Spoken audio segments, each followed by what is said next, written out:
కాలంలో మారినవాడు మనిషి ఒక్కడే. తన స్వార్థం కోసం శాస్త్రాన్ని గురువుని విడిచిపెట్టిన ఇంద్రియాలు మనసు సంతోషం పొందితే చాలు.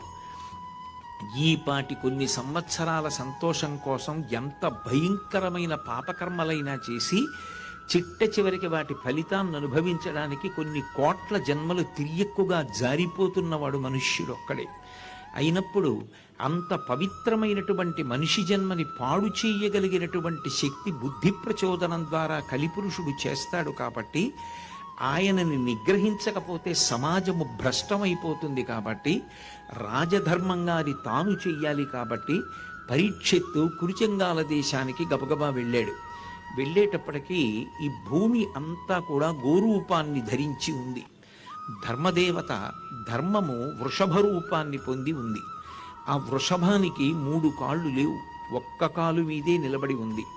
సత్యము, శౌచము, దయ, తపస్సు ఇవి 4 ధర్మదేవత అనబడేటటువంటి వృషభానికి 4 పాదములుగా ఉంటాయి. అవి ఒక్కొక్క యుగం చివర ఒక్కొక్కటి పోయింది.